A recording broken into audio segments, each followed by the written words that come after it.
So guys, welcome back again.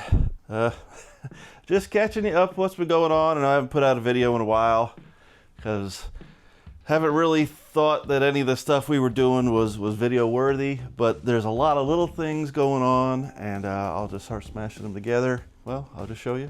Follow along. Boy, those little cast ring front wheels have seen better days, haven't they? My lord. It might be alright. Oh my god. Is that like a little Tykes kids toy? Yeah, that's a toy pram. That's not even... Yeah. Hey, I welded that, look. Yeah, I can tell. Because Jill used it and it all bent over. Yeah. Snap. No, that's mint. Look at that. That's perfect. Oh, we'll send it. That was a 2-second job on a Sunday morning. And it shows. It's fantastic. It's functional. He says, though, we ever seen any of his welding? No, we hid his bit on the roll cage, didn't we? Did I even do any? Alright, so we're in Pete's, quote, Aladdin's cave here of old stored stuff. And we got an old 5-liter block. All right. Old 5-litre block. We found a load of ignition parts, a distributor for John. He's nicked that. I already took it. Yeah. Nitrous controller in there Well, for when you put I nitrous won't be putting that shit on my engine.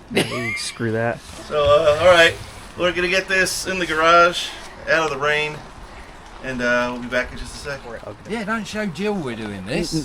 Oh, that's quality. This is thing. Jill. Yeah. Messing up here. Yeah. She's gonna have a right go at you with Look, so you that. laugh, but I've made it here, look. Oh dear. We've had a failure. They're pinning that one. Look at the wheel going over there. It's like the best quality shopping cart wheel you can get. Shopping trolley. Yeah. Yes, there we go, look. You boys keep laughing. We've got it in here. Of all the shopping carts we could have, this one has the one with the messed up wheel. Yes, yeah. Hey, we're in the dry. Alright, well. You don't look too bad for being out in the how long has this thing been in the shed? I mean, 20 years. I'm not joking if I said 20 years. 20 years, yeah. Because that's... Let's flip it over, show them what we got here. This is where all the nitrous blow by was. Yeah. Right there. E7 block, roller. Definitely the flat top pistons. Without the relief. So back in the day, when I was here in England in the late 90s, early 2000s, Pete had himself an 86 SSP notchback. Should have kept it. He should have kept it. We should have kept all of our Mustangs. So. Yeah. So this is, the 86 long block, or short block, out of that car. Because he built himself a 347, which we had in here, which are all the pieces on the bench, and then the boxes, and all over the place. We stuck a set of trick flow heads on this, and a stage 1 cam, and a trick flow track heat intake, because the trick flow heads worked with these pistons. So, Make sure that's make sure you get that out of there. good. We don't want any dirt to get in this We engine. want to make sure we get that out of there. Yeah, see, look, that's lovely in there. It is, yeah. So this is going to be the You basis won't have to bore that. You'll just... of getting all the 347 parts back into an engine again. So, That's the plan anyway, and then I'll have a 347 on the stand. It's going to waiting. go in the Bronco, and then with nitrous, and... Yeah. No. Well, I mean, I've got a nitrous kit. Yeah. I've got 2 nitrous kits. You got a digital everything. You got a digital box, and it's ready to go. 4-wheel burnout. Yeah. You've even got the torque converter out there for it. So No. That's all right. There's a TKO in a green Mustang. I shall have that. TKX. TKO. You're so wrong if you say TKO. Yeah. I do have one. That. What? I still have it. TKO. TKO. Yeah, it's on The one that was... Oh, no. Now we're talking about converting the Bronco to a bloody manual. Well, just a second ago you were okay with it with mine. Yeah. That's on you. Eat shit. All right, so we're gonna we'll start taking this thing apart. It's gonna be, well, it's still standard bore. Standard. And we're going to hope that it can We go can go 30 over. This engine's had a hard life, but we're gonna see what it's got left in it. Well, you say hard. It's been sat in a garage for 20 years. It's had a long break. It's seasoned. Seasoned, well seasoned. If it's had a long life, it's gonna have an even longer one after we get done with it. Well, Crank's going to be good though. Look, that's been protected. Yeah, it's good. all right, let's get this thing apart. Look at this. John's working. This is a rarity. Well, he's in the disassembly phase. Yeah, this is the easy part. He's working up to the assembly. I can break stuff. I just can't fix Sure it. Make sure you lefty loosey, not righty loosey. I've only done that once. And that was Tim. Do you remember that? Do you remember when I did that? No. That was it in Florida on my T5, and I stripped the one of the bolts when we were breaking it down, the bell housing. Trans to bell or something? Or? I think so. And I was using the impact wrench, and I had it on full zip. Zing! And I went, ooh, that was not good. And then he wonders why we don't let him play. Oh, I don't wonder. I've never wondered. I know exactly why. You got your gun? Was it zip we just used it. It's even still really nice in here.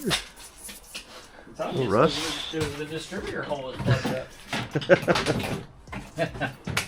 I think this just goes where the oil was blowing out of the dipstick tube or something. We need the You have to get yourself some oven cleaner, and we'll spray this all down and get all the carbon off of it. No, just put all these in the dishwasher. It'll be fine. When Jill's out. Jill will love Yeah. So it works as a great part washer. A little bit of water. Hey, what?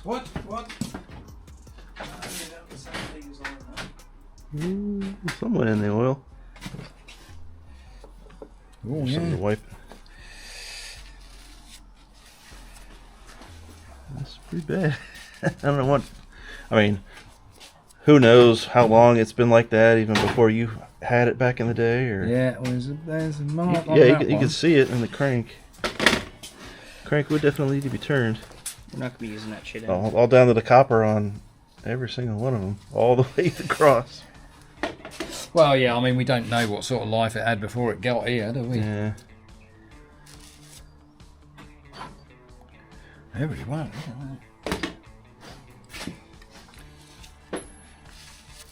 Yeah. Oh, I'll tell you, this is a hard seeing John work. Doing well here, mate. Because I like breaking stuff. Well, you've come to the right place. Yeah, this is fun.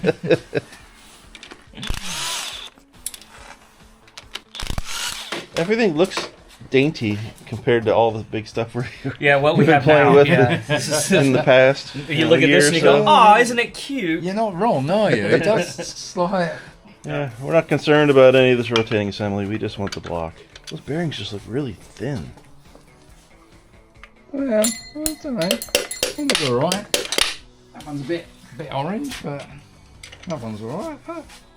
Original Ford bearings.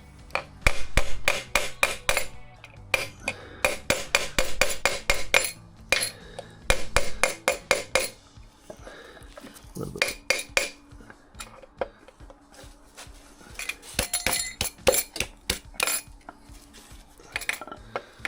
One or two more hits. This thing will clean right up. Well, emery paper. Yeah. I I think you just WD-40 that thing. mean, 20 years that's been in there. Look at that time. Well, it's had no reason not to. It's kind of like weird. It's kind of like white, like just Milky. moisture in the oil, but Probably. it didn't rust. Nope. Being all sealed up like that, I guess. I mean, there's no oil pan on it or anything. Nothing. No. Smash your finger. Isn't that cute? Look at that small little crank. Look at that thing. It's tiny.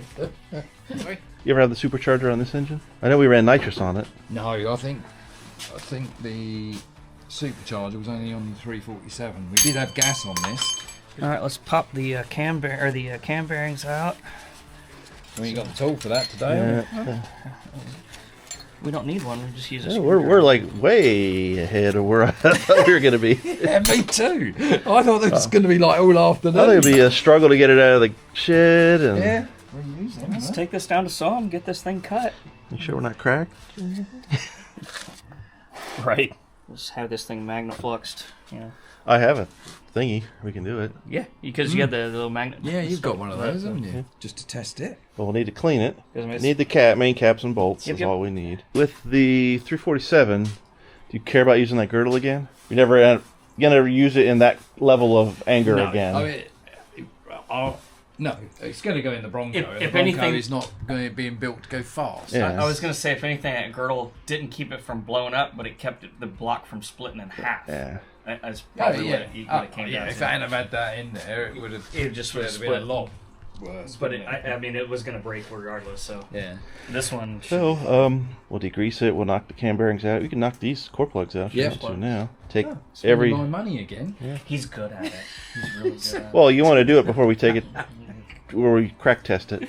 Yeah. Well, yeah. Look at that. I can't believe it's still in bent. There we go. The water jackets. I don't know why they're white. He ran it a little hot. Ash hot. Just, I mean, the white, is that just scale?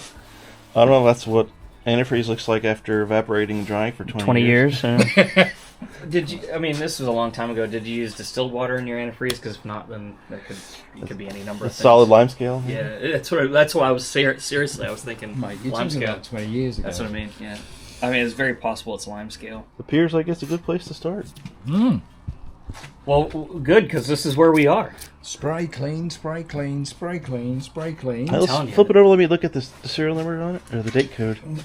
Well, it's going to be E6. There it is. Is there 6G22? So July 22nd of 1986. So right in the middle of the model year. Yeah. We have the notch, borders, all that stuff. Oh yeah, I'm gonna have to do all of that again. Well, if you don't, it'll take care of itself when you spin it over. It'll fix. It was quite a bit of work to make Put it together, take it apart. Put it together, take it apart. Yeah. Put it together, take it apart. I bet. I'll tell you what, John. Sir, We've got time to have a cup of tea now. we do. There's a little bit of cap walk, but just the early stages of it from some detonation. Yeah, that's why it came out. Not uncommon for nitrous. I mean, this was back in the day a hard-used engine. Man, I mean, if you weren't going with the 30 over pistons, you might not even have to cut it that much, because you don't even feel a ridge at the top at all. There's just No, some it's rust already- on some of these boards. Yeah, it's just rust. But I think that would get cut with little. I think it's done really well. You can feel it if you. Yeah, they're going to go plus 30. Yeah. I'm just saying you can actually See feel the that. hole I had in the side of the 347 on nitrous, melted it, took it out, and they actually bored it Offset, slightly offset Yeah. to get rid of it. Yep. Right there we go. Well, if you get this cleaned up and up to my house by Tuesday, I'm going to go pick my engine up on Tuesday and crank after being ground. Yeah, that ain't going to happen. Well, the only time I've got is tomorrow night. Well, get to working. So there's Pete's new build endeavor for the off season. So I don't know if you can hear outside the garage. It's windy, cold, nasty. So it's all going to be indoors here for a good while. And we'll just be catching up on the indoor projects for a bit. So Pete's got his 347 build going on, or kicking off anyway. And we did get the 302 block back from the machine shop finally. Only took a month to do a bore and hone and get the crank turned 1010. So sadly, I have to take the crank back because they didn't do one of the things that I asked them to do. So this is the original 5-liter block out of my notch, 88 notch. It was a roller block. And what I'm doing is I'm sticking an earlier 302 crank in it. This is from a 68 302, as a matter of fact. This is the original crank out of my car. Nothing wrong with it, but I wanted to try to build this motor suitable for an earlier Mustang, because that in England is pretty much where the money's at if you want to build a motor to sell it, to make some money. So I'm building this It'll be 28 ounce, so they can drop it in. It's going to be the best of all the worlds. It's going to have single piece rear main seal, roller cam compatible, 28 ounce stuff, so they can use your traditional balancers or with the 3-bolt pulleys and stuff like that, and the 28 ounce flywheel or flex plate or whatever they want. We got ourselves early 1968, I don't know if you can read the number there, timing cover with the right pointers we're going to use. So it's all going to be proper looking early build. But if you want to use one of these cranks in an early block, the thing is, this is for the 2-piece rear main seal, and it's got this lip on it that the later 50 ounce cranks don't have. And with this, let me bring you over to the block. This is where that lip is going to live, and this lip is too small for the crank to sit down in here. If you do, it kind of like wedges itself in there and it won't spin. So I asked the machine shop to, while it was getting ground 1010, to grind away this lip. Well, it looks like they touched the seal surface a bit and made that nice and shiny and true, but I didn't care about that really. I cared about this, so it's got to go back to get that taken care of. And they don't really do a polish job like they do in the States. Almost every crank you get when you in the States, they'll at least throw a polishing belt on it, make it look like it's super duper shiny. I mean, it's just some preservative grease on there. Let's get the light on here, see if that works a little better. Yeah. So, just some light grease on there. Oh, it'll be nice when it's done, but it's got to go back, to get that fixed. So the bearings are still on their way. I hope they'll be here soon. But that's that's England, and I'm not listening to exactly what you want. I mean, I know we wrote it down on the job card, so it's just got to go back and get fixed. So here's John's monster, 4 6 cubic inch Clavor. Having a time getting this thing together a little bit. You can see John's shiny timing cover is not on it, and I stuck the original timing cover from the coupe on there, and it is a lot nicer now, matching side to side for the centering and for where it's going to seal on the oil pan gasket. So it's sad that spent money on a brand new one, but I guess coming from China, just slight little tolerances here and there all adds up to things not working well, but that's all part of engine building. And the second thing I've been doing, these heads are now installed and torqued with the MLS head gaskets, and that was a process in itself because the head studs were too tall. Let me get a pointer right in here for the T&D shaft rocker setup. The studs stuck up too high, and you couldn't bolt down. This is a big heavy steel reinforcement, I guess, single piece shaft rocker setup. So what I had to do, you recognize the tops of the studs. I had to measure and cut off the tops of the studs with my DeWalt bandsaw, and that thing, you got to about 2 studs. The third one, it's still, the fourth one, it wouldn't even go through anymore. So I burned up 2 bands from my bandsaw, doing the top set of studs on each side, so 10 total. But I mean, that's another part of engine building. I mean, the studs are all the way down, seated in the block. They won't go any further. There's still a thread and a bit sticking above the nut and the washer in there. So it's just, the tops of the studs were just a little too tall to work with what we had. So that's another thing that I had to get sorted, but now 110 foot-pounds on all the bolts. Heads are torqued, the rocker shafts are torqued and shimmed. There's a little shim under here. They come with a procedure for setting these up, which is quite unorthodox if you're just used to rocker studs and that arrangement. So just getting in there, learning how to do things, and we're just really waiting on the timing chain. So we get the cam in, Then we can get the timing cover on, bolt the oil pan on, measure for push rods, and man, the long block is 99% done at that point. You bolt the intake on, figure out what we're gonna do for induction elbows and stuff like that, and this thing's ready to rock and roll here soon. So, and that's John's motor. So, and last but not least, the piece de resistance of every now and then you look online, you're searching Facebook Marketplace or eBay or something like that in the UK. Certain things will pop up every now and then that you won't see in the States. And being opportunistic is what you got to do sometimes. And I found something that I had to get. Even though I don't need it, it's just part of Ford Motorsports nostalgia. And let me show you. So sorry about the lighting, but here it is.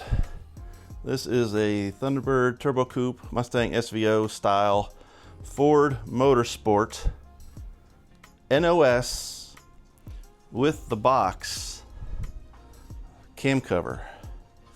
So have you ever done any dealings with, there's part numbers, with Ford Racing or the Turbo 4 guys? You know, I've done a couple heads in here in the past. Worked on the engine for my buddy with his Thunderbird. This is the valve cover, you know, that everybody wants. And it took me over a month to get this thing. I'll put it down there. So once it was up on Facebook Marketplace for a while, and I guess guys in the States were trying to contact him. The owner, I guess, was back and forth to Germany. I guess he had a friend passed away, cleaning out his garage and things like that, for helping the guy's wife out. And this was in amongst the parts. And since he's a British guy who doesn't really have any, there's no market for this over here in the UK. So he had it up on Marketplace for probably a month or two, and you know, nobody could get a hold of the guy to, especially, you know, with the way Facebook does, you know, blocking spam and things like that. All the emails he was getting or messages he was getting from the States. I contacted him, got his phone number, and it still took me over a month of backing and forthing with the guy because he was on the road so much before I finally had this in my hands. So, but it's a super neat piece. I don't think I'll ever be able to use it. I'll probably just put it up for sale soon, push it on to somebody who would really want to collect it since it's got the box. I mean, if you bought this and put it on a car, you got to have some cojones and some deep pockets, because these things are starting on the shelves anywhere. And well, you can do what you want to do if you buy it, but I hope to make some good money, and I hope to turn that into the coil, the smart coil on plugs, and the distributor's ignition system for the coupe here soon. Because I don't know, I'm gonna shoot for the stars based on what people will pay for some things. But you know, if you want it, it's gonna be available soon. Because I can't use it, but at least I secured it, and I can sell it on to somebody else who can make use of it. But things are moving, guys. Sure glad you came to stick around a little bit, catch up what we're doing. Stuff should be happening fast and furious here in a little bit. Lots of parts are on order, and we'll see you soon. Thanks for sticking around.